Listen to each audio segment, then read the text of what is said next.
I should have been a bit more prepared book-wise. Look, thanks for having me. I'll tone my language down a bit. Since I'm training to be a comedian, I think.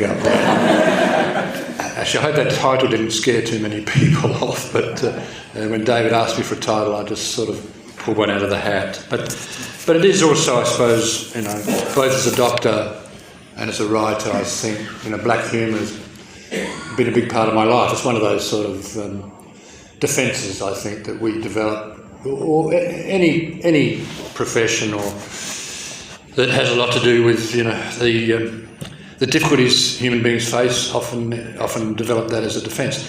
I'm going to start just by telling you a few little stories that are kind of illustrate where I'm getting at, both as a doctor and as a writer, and then I'll move on to maybe one of these two most recent books of mine that very much are in that world. So one of the great privileges of being a doctor is that you get access to all kinds of fascinating human material, and there are obviously issues of medical confidentiality and thing, and I'll address those a little bit. But some of the things that people come out with, you just can't forget them or leave them alone. For instance, and there's a story I've told before, and I love it. But one of my back just 20, 30 years ago, she was then in her 80s, a very sophisticated woman who was born in Alexandria, a Jewish family, went to the Sorbonne. You can't get much more sophisticated than that little kind of combination, I think, in the world. But anyway, she was dying at the time, and it was in palliative care, and I was keeping her at home for a while. And I was giving her first little intravenous shot of morphine, and I came up to her to put the morphine, and I said, "It's just a little prick." And she said, "It doesn't matter, dear, you have nice eyes." Now, besides the kind of, what's the word, that's a wonderful insight into a character. You'd never met her, but with one line, it contains depths. And in literature, I think, and poetry, but even in novels, what I always want is for those lines or sentences to sing a bit, to have harmonics, if you like, to use a musical analogy.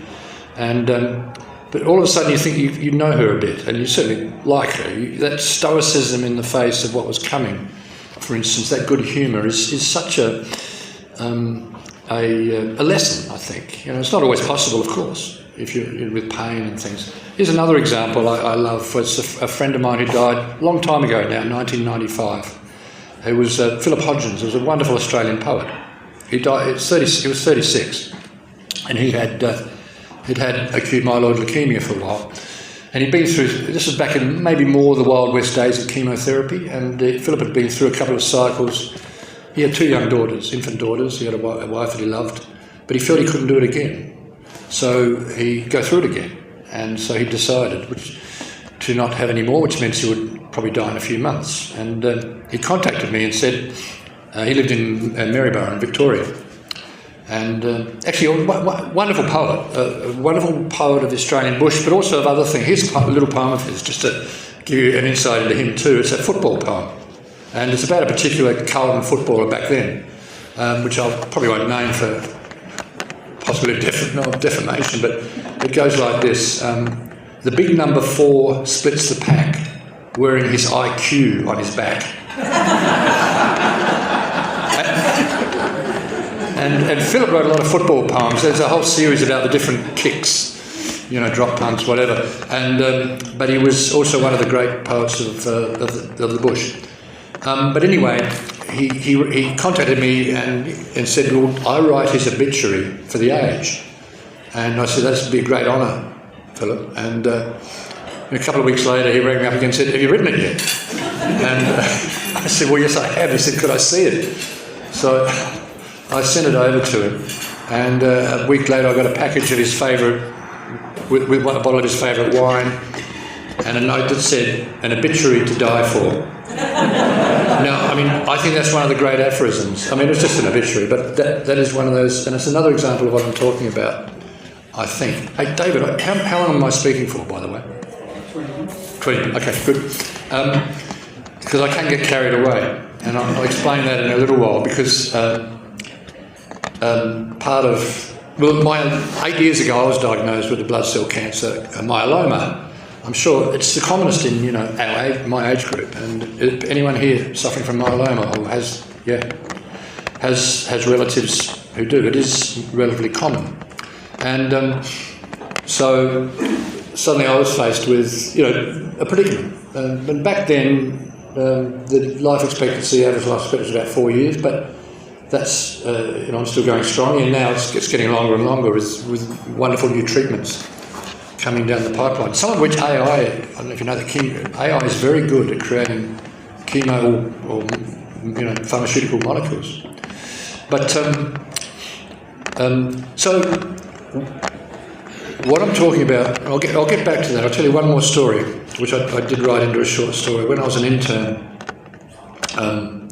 That's a long time ago, half a century ago, in emergency. And this is what I have to tone down the language, this story, I think. If you work in emergency for a while, ambulances come in, people have had heart attacks, night and day. And out of disproportionately, a number of them are men who, have no clothes on or maybe a pair of socks. And because they've had the heart attack, in flagrante, if you like, or during the act of sex. And the thing is, way out of proportion, it's not with their wife or spouse, but it's an illicit affair. And this particular case, that's very dangerous for your heart, if you're a bloke. And not so much for women, of course, because we know that their hearts are much more durable than ours.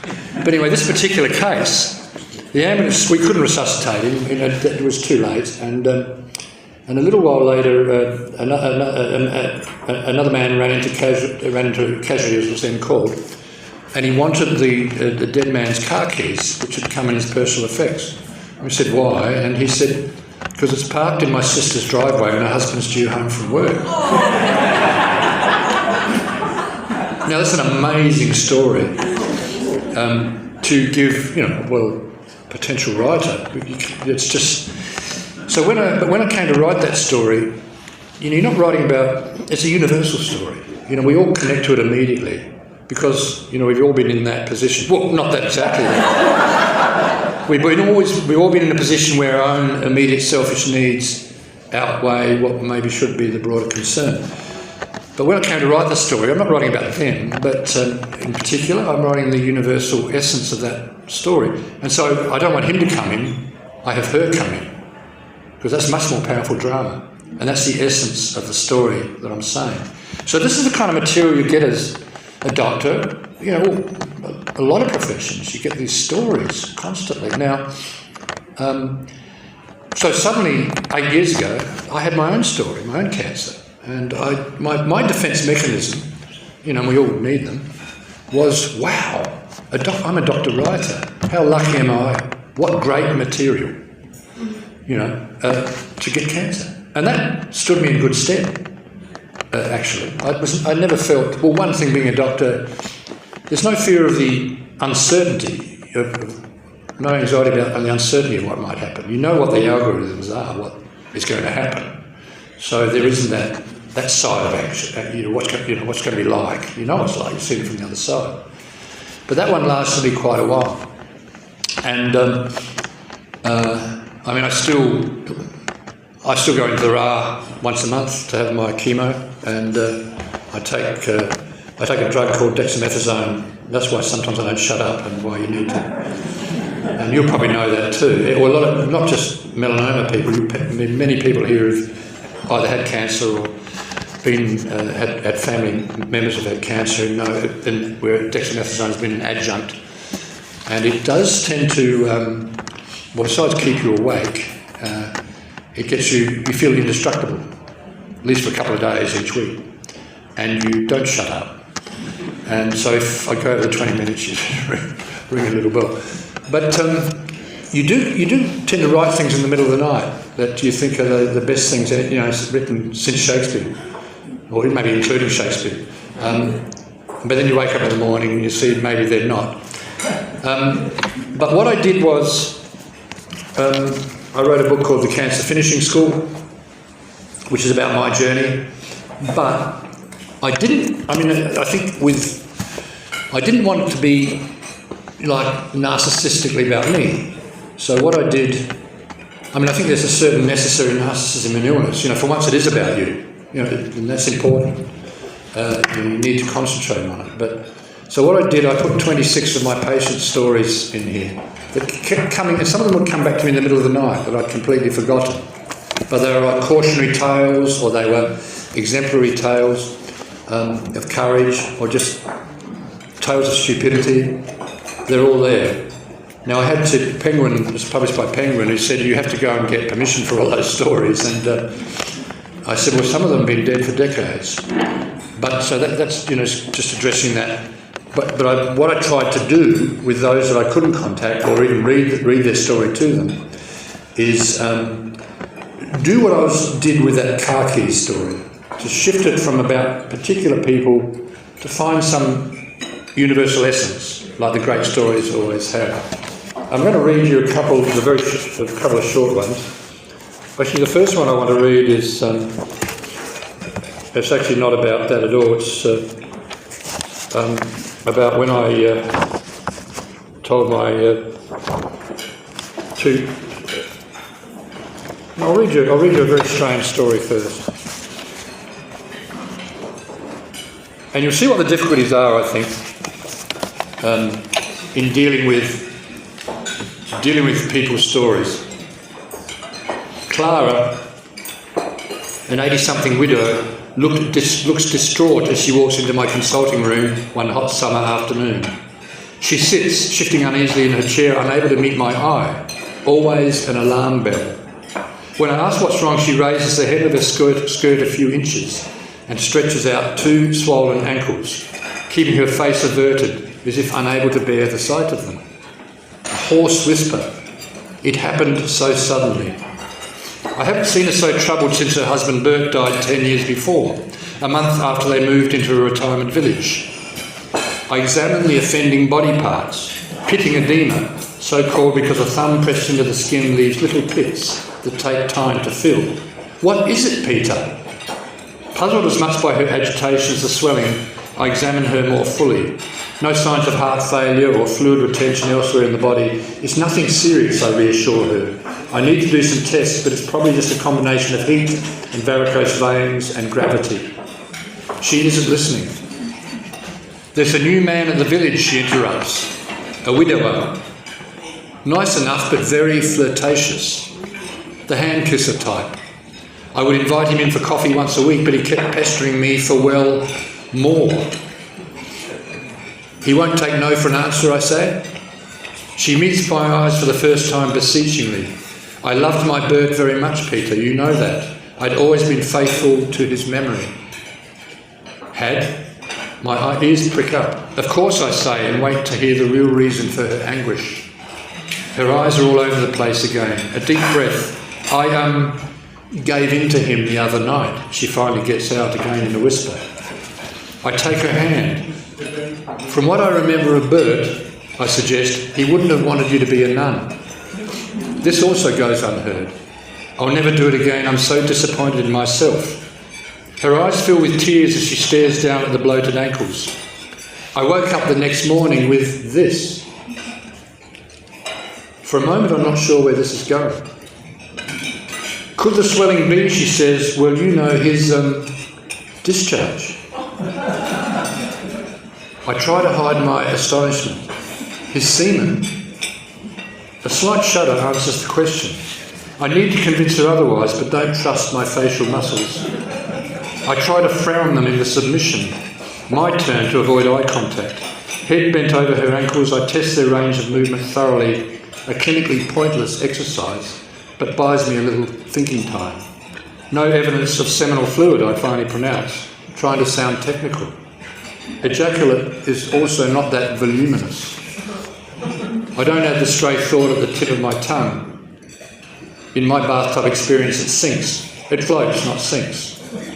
How can you be so sure, she says. I don't want it there. Can't you aspirate it? It keeps reminding me. Anyway, the story goes on as I try and steer through it, her grief about this over the next few weeks. But that story, which is an astonishing story, is maybe beyond comedy. And yet it is a funny story at the same time. I mean, it is an absurd story. And that's the kind of one example of a patient story that I put in there. I'm going to finish just by reading you some little poems from my most recent book, which is just out last week, really, tomorrow, which also deal with cancer. This is one's called Prayer. I needed to pray, but felt embarrassed. What if someone was listening? And this is a very dark poem. Parasite. I mean, cancer is a parasite. But I think it's dark. I hope it's darkly funny. I'm not your host, cancer. I'm your suicide vest. If I go down, I'm taking you with me. Last love. This is one for my wife, but she hasn't volunteered yet. When I die and go to hell, promise me you'll come as well.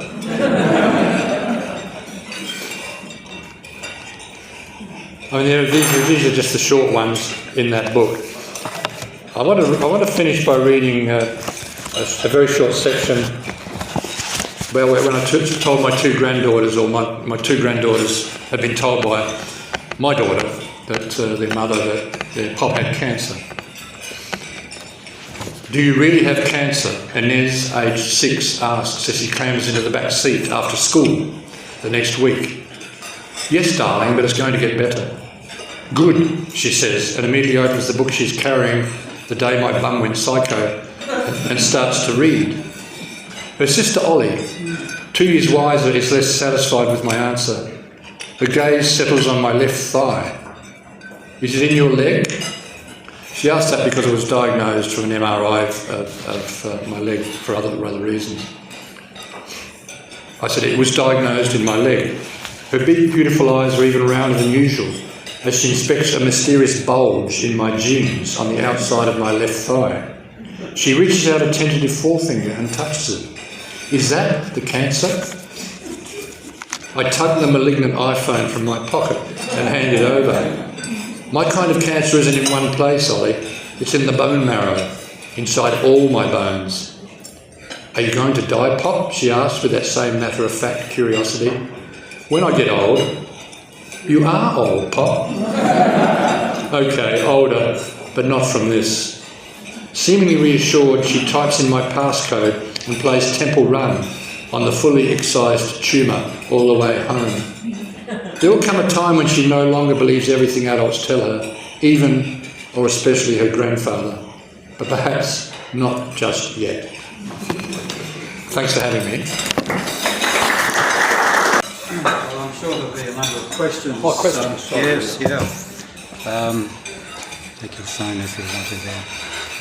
Okay, so I think now I understand the title of the talk.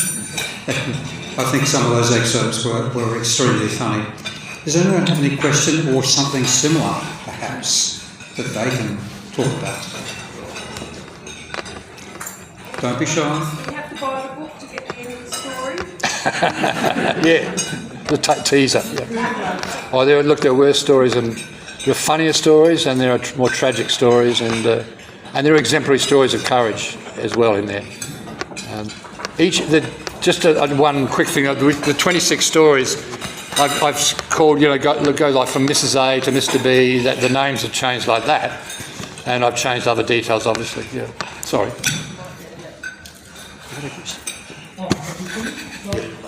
Who was first? Okay.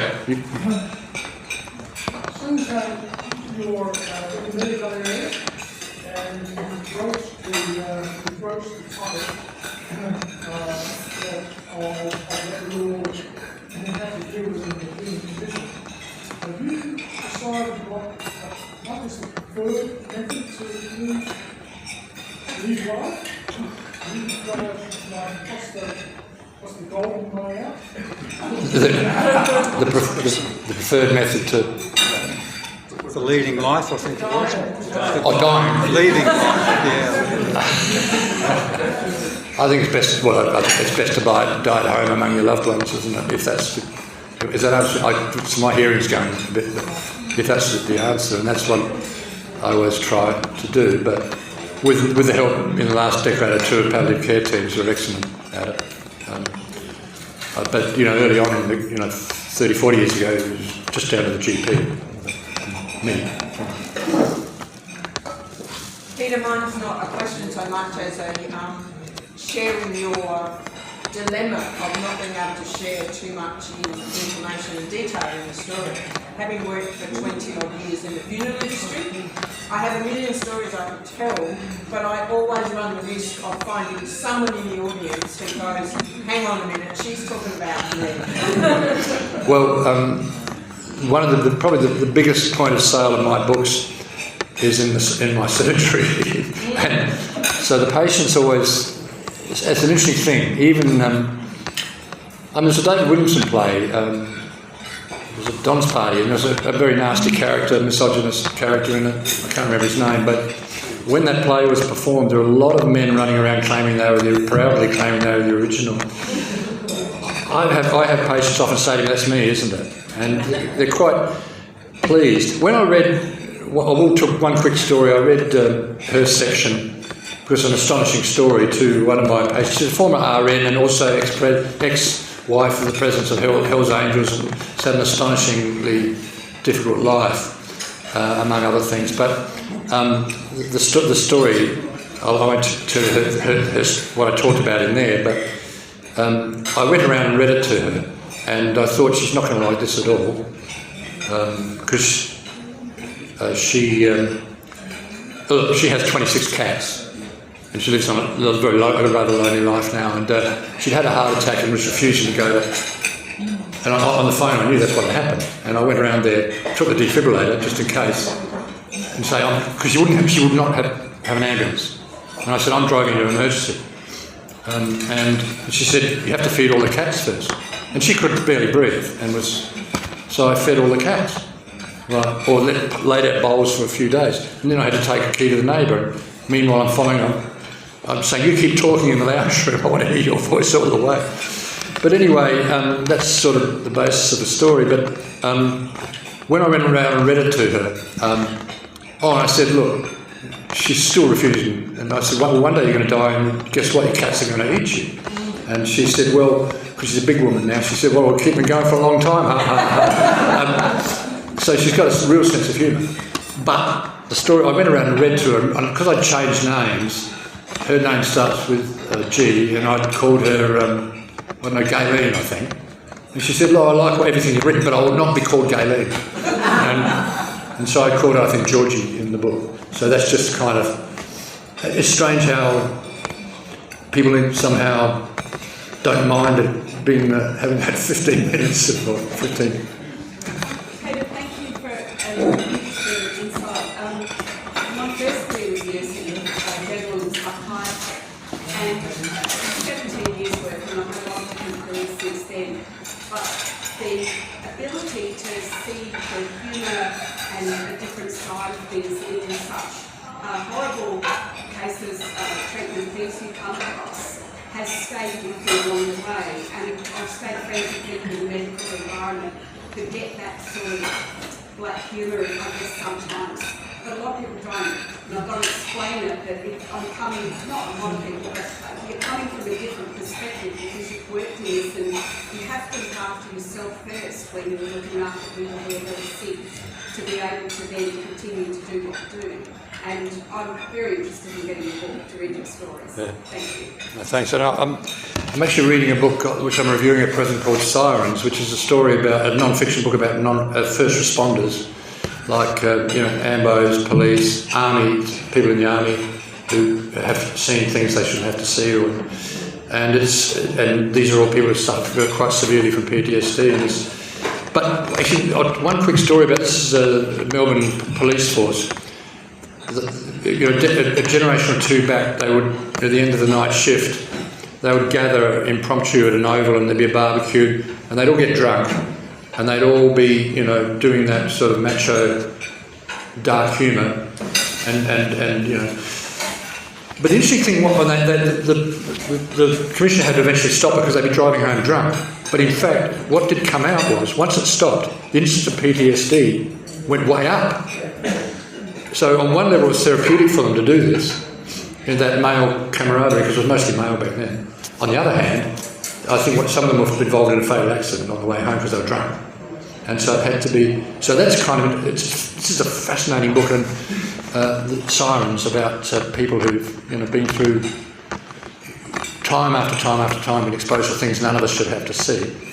And it's also triggered some memories of mine, more limited experience in resuscitating accidents and things, or failing to resuscitate people with accidents. But anyway, I probably should issue a trigger warning. One quick question? Yes.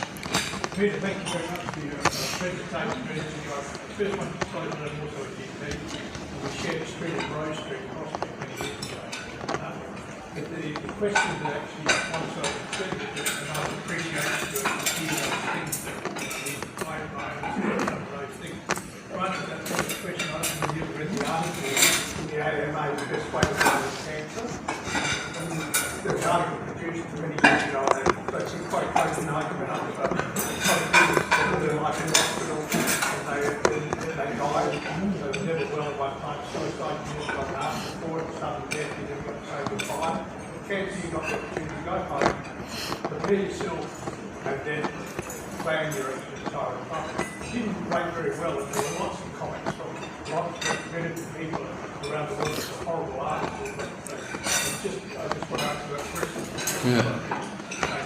They put up quite a good argument. Yeah. Well, I mean, another thing in that book are some of the mistakes I've made that you have to come to grips with, or you do tend to come to grips with when you're faced with, doing reckoning back, including, when I won't go there, there is a sad story about one of my patients who, a very lonely woman, died of cancer, and I thought about it for a long time afterwards that I just wasn't adequate. I didn't know enough back then. That was like in the 70s, but it's easy to say you learn from your mistakes, but if you made the mistake, it's still the same. Actually, one of the weird things in there, I think the biggest mistake I've made in the last 30 years was actually, this is 20 years ago, I missed a case of myeloma for far too long. And which, when I went back and thought about it, it was staring me in the face. And this kind of weird karma that then, I don't believe in supernatural explanations for things, but it's certainly made me think, this is a strange coincidence, let's put it that way. Anyway, thank you very much. Well, thank you very much.